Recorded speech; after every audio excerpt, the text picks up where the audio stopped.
Pembangunan hunian sementara bagi korban bencana tanah bergerak di Kabupaten 50 Kota Sumatera Barat mengalami keterlambatan. Hingga awal Januari 2026 dari target 60 unit baru 30% yang berhasil diselesaikan.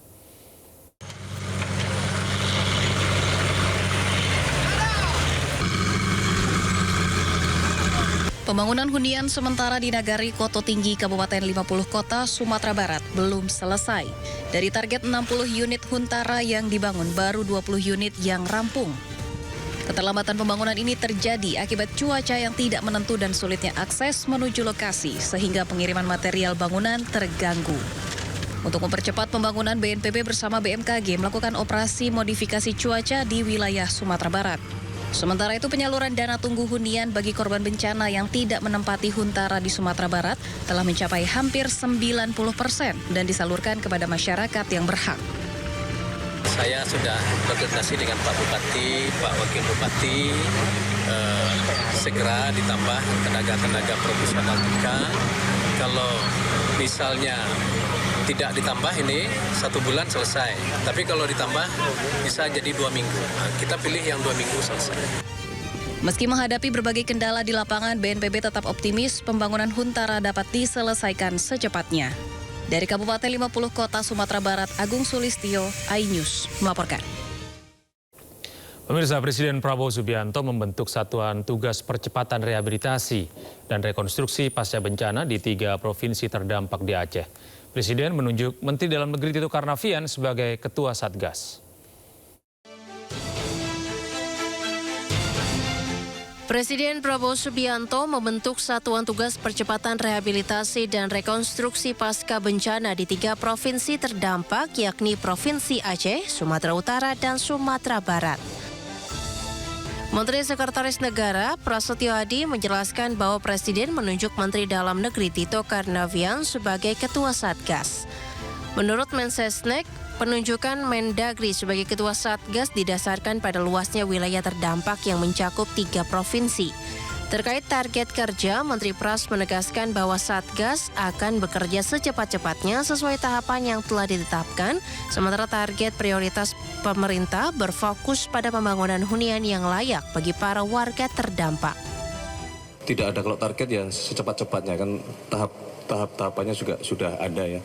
Untuk prioritas pertama tentunya adalah sesegera mungkin dibangun sebanyak-banyaknya hunian bagi saudara-saudara kita yang sekarang masih ada di pengungsian. Lebih lanjut, Mensesnek menyampaikan bahwa sejumlah pihak mulai dari kementerian, lembaga, Polri hingga Danantara terlibat aktif dalam upaya pemulihan. Sementara Kementerian Pekerjaan Umum menurut Mensesnek telah merencanakan penanganan berdasarkan data kerusakan.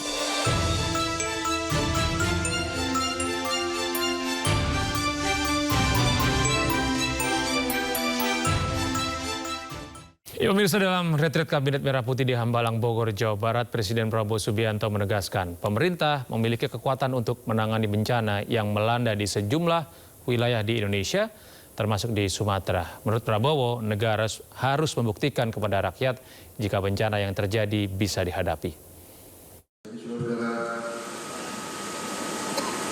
Kita hadapi itu,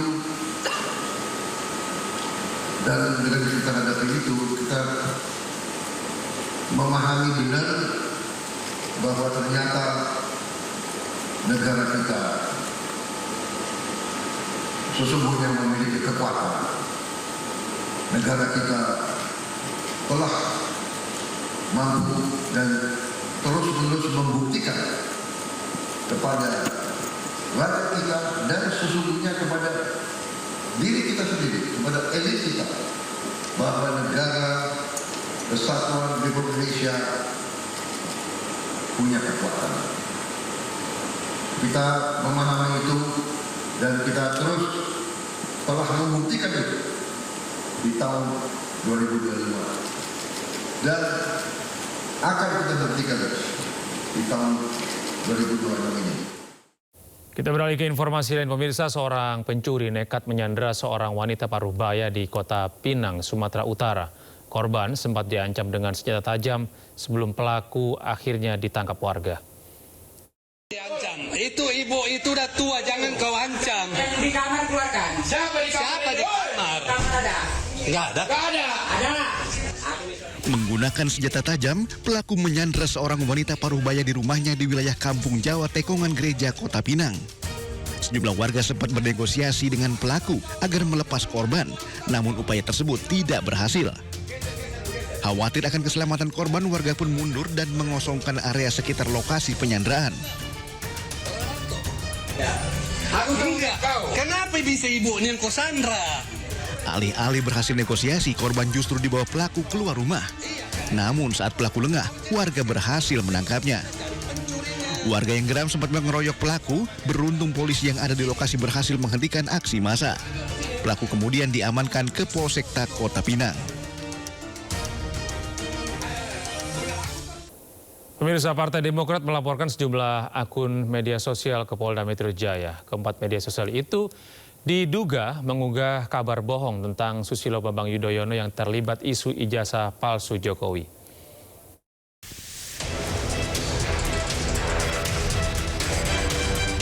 Partai Demokrat melaporkan 4 akun media sosial ke Polda Metro Jaya. Laporan tersebut terkait tudingan terhadap Presiden ke-6 RI Susilo Bambang Yudhoyono terlibat dalam isu ijazah palsu Presiden ke-7 RI Joko Widodo. Terkait hal itu, Kabid Humas Polda Metro Jaya, Kombes Pol Budi Hermanto membenarkan bahwa seorang pengacara berinisial M yang melaporkan 4 media sosial yang diduga menyebarkan berita bohong.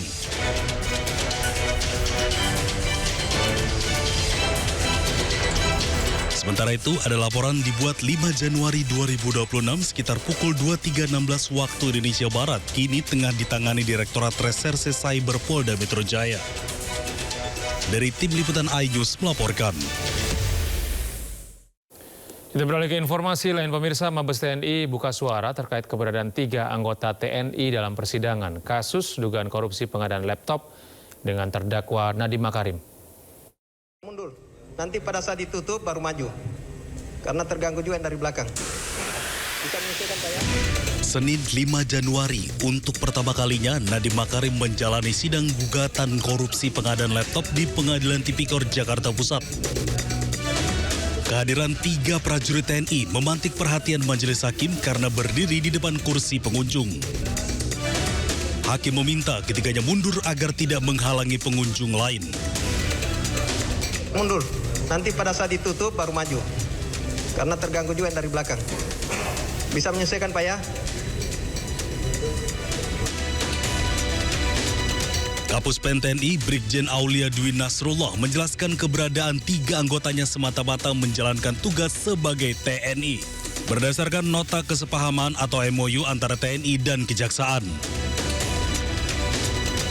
Pihak TNI juga dengan tegas menyebut jika TNI menghormati independensi peradilan dalam posisi netral serta tidak memiliki keterlibatan apapun dalam proses perkara hukum. Terkait kejadian ini, kuasa hukum Nadiem Makarim pun mengaku terkejut. Tadi kami juga kaget waktu hakim itu memerintahkan ada berapa orang tentara ada di dalam ruang sidang. Jadi saya juga terkejut ya. Sementara Jaksa Roy Riyadi menyebut kehadiran TNI hanyalah untuk keamanan saja. Kami di dalam penanganan perkara sekarang ada juga melibatkan teman-teman dari TNI seperti itu. Mantan Menteri Pendidikan, Kebudayaan, Riset, dan Teknologi Nadiem Makarim jalani sidang perdana di Pengadilan Tipikor Jakarta Pusat. Sidang beragendakan pembacaan dakwaan. Dalam sidang yang digelar di Pengadilan Tipikor Jakarta, Nadiem Makarim didakwa telah memperkaya diri sendiri dengan nilai mencapai 809,5 miliar rupiah. Tim Liputan iNews melaporkan.